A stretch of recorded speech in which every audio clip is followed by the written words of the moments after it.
Movie की शुरुआत में हमें एक लड़की को दिखाया गया है जो कि कार की डिग्गी में पड़ी हुई होती है। उसके हाथ पैर बंधे हुए होते हैं और गाड़ी के बाहर एक लड़का फ़ोन पे बात कर रहा होता है।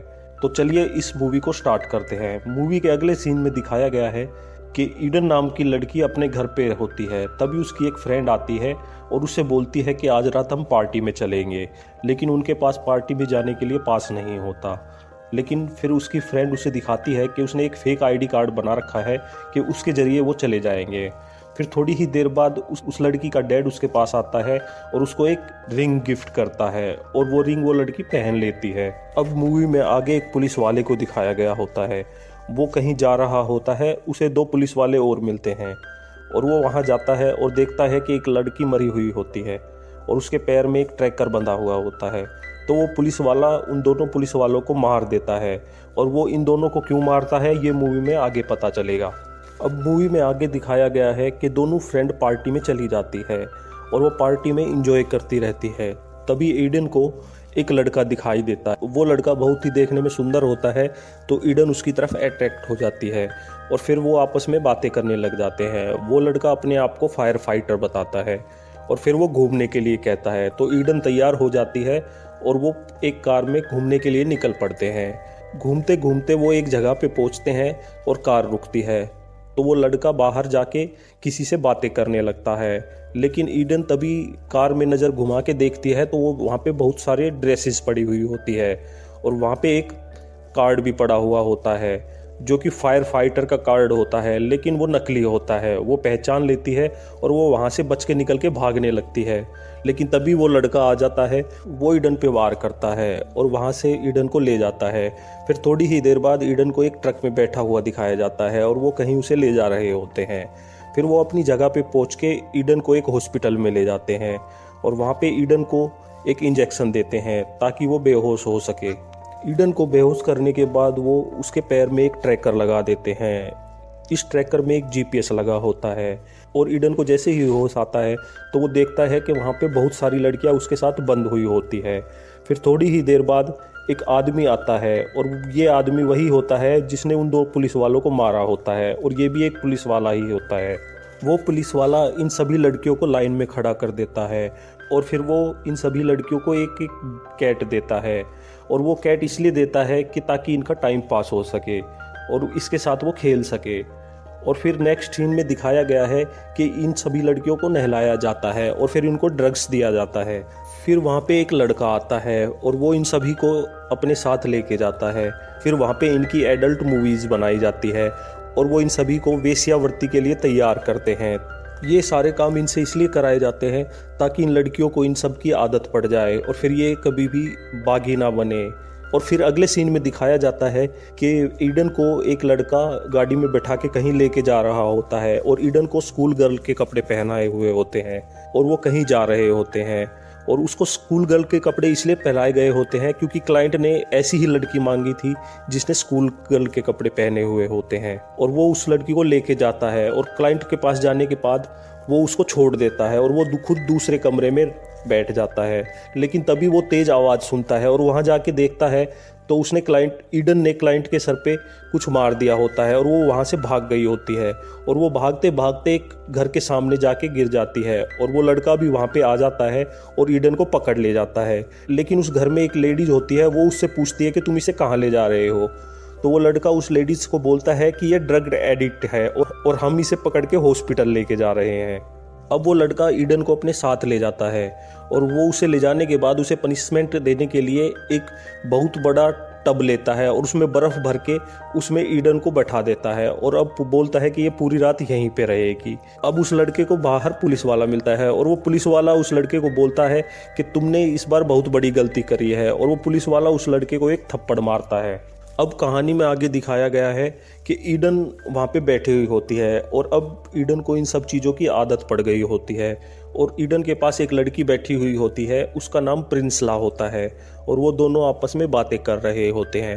तो ईडन प्रिंसला से उसकी उम्र पूछती है तो वो उसे बताती है कि मेरी उम्र 19 साल है, लेकिन वो देखने में ज़्यादा की लग रही होती है। दरअसल यहाँ पे लड़कियों को जल्दी जवान किया जाता है ताकि क्लाइंटों को बेचा जा सके। इस वजह से ऐसा होता है। वहीं पे एक लड़की और बैठी हुई होती है जिसे ईडन देखती है और उसका नाम लारा होता है, और लारा ने एक अंगूठी पहनी हुई होती है। ये अंगूठी वही होती है जो ईडन के पापा ने ईडन को दी थी, और वो उस अंगूठी को पहचान लेती है।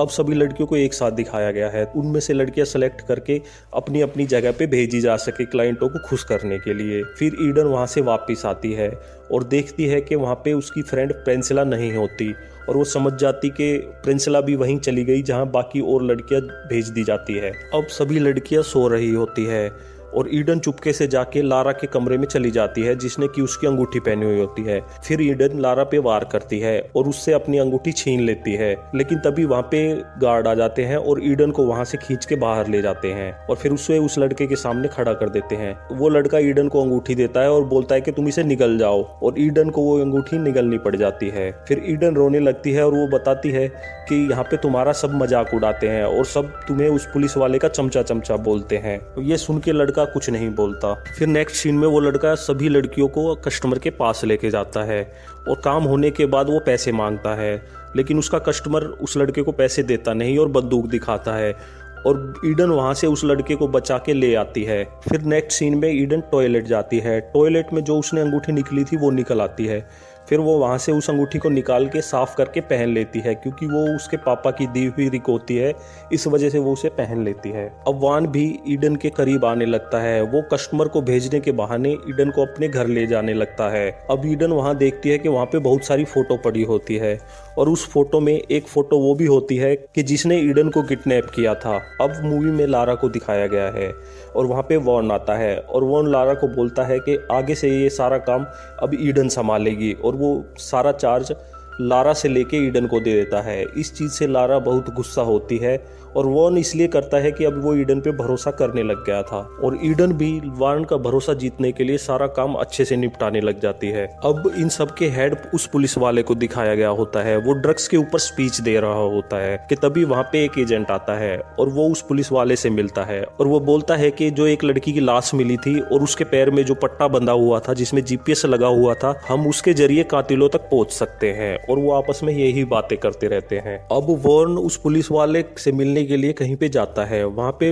वॉर्न के पास 2 डेड बॉडीज भी होती है, और वो डेड बॉडीज वो समुद्र में फेंक देता है। फिर वो उस पुलिस वाले से बातें करने लग जाता है। वो पुलिस वाला वॉर्न की अब फिर से बेइज्जती करने लगता है, जिससे वॉर्न को बहुत ही ज्यादा गुस्सा आ जाता है और वो उसके सर पे वार करता है और वो उस पुलिस वाले को मार देता है। अब ईडन और वॉर्न एक घर में जाते हैं। वहाँ पे एक आदमी होता है, और घर में अंदर जाने के बाद ईडन को उसकी फ्रेंड मिलती है जो अचानक से गायब हो गई होती है, और वो फ्रेंड उसको वो बताती है कि अब मैं प्रेग्नेंट हूँ और कुछ ही टाइम बाद जब बच्चा होगा तो ये इस बच्चे को बेच देंगे और फिर मुझे छोड़ देंगे। अब ईडन और वॉर्न एक जीप में बैठ के जा रहे होते हैं, तो वॉर्न ईडन की तरफ देखता है। ईडन के रिएक्शन कुछ बदले हुए होते हैं, तो वॉर्न को उस पर शक होने लगता है कि कहीं ईडन बदल तो नहीं गई। तो फिर वो गाड़ी रोकता है और उसमें से एक लड़की निकालता है और ईडन को बोलता है कि इसको शूट करो, और ईडन उसको शूट कर देती है, लेकिन वो लड़की बच जाती है क्योंकि वो रिवॉल्वर खाली होती है। और अब वॉर्न को भी ईडन पे पूरा भरोसा हो जाता है और वो दोनों आपस में गले मिल जाते हैं। अब ईडन और वॉर्न एक वेयर हाउस में पहुंचते हैं। वहाँ पे ये सारी लड़कियां होती है और वो इस वेयर हाउस को खाली करना चाहते हैं, क्योंकि पुलिस वाले के मरने के बाद यहाँ पे कभी भी छापा पड़ सकता है।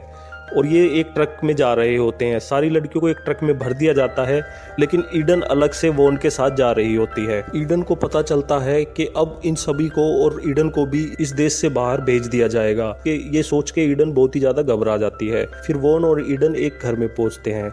वहाँ पे काफी सारी ड्रग्स लगी हुई होती है और वॉर्न ड्रग्स लेने लगता है, लेकिन तभी उसे बाथरूम आता है और वो बाथरूम चला जाता है। इधर ईडन वॉर्न के ड्रग्स में कुछ केमिकल मिला देती है, जिससे वॉर्न उस केमिकल को लेता है और वो मर जाता है। इधर एक फ्रिज भी रखा हुआ होता है। उस फ्रिज में ईडन देखती है कि बहुत सारे ड्रग्स के इंजेक्शन रखे हुए होते हैं। वो वहाँ से इंजेक्शन ले लेती है और फिर वहाँ से चली जाती है, और फिर वो उसी घर में पहुँचती है जहाँ पे उसकी फ्रेंड प्रिंसिला बंधी हुई होती है।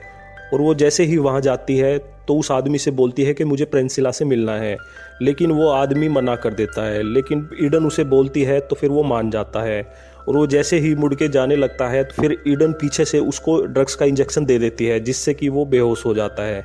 फिर वहाँ से वो प्रिंसिला को छुटा के अपने साथ ले जाती है, और वो प्रिंसिला से पूछती है कि तुम्हारा बच्चा कहाँ गया। तो वो उसे बताती है कि बच्चे को इन लोगों ने बेच दिया, और इसी तरह ये दोनों वहाँ से आज़ाद हो जाते हैं। फिर रास्ते में वो अपनी गाड़ी रोकती है, फ़ोन बूथ पे जाके एक फ़ोन करने लगती है और अपने घर पे फ़ोन मिलाती है और घर वालों से बात करके वो रोने लग जाती है और उनको सारी बातें बता देती है और यहीं अपनी कहानी ख़त्म हो जाती है।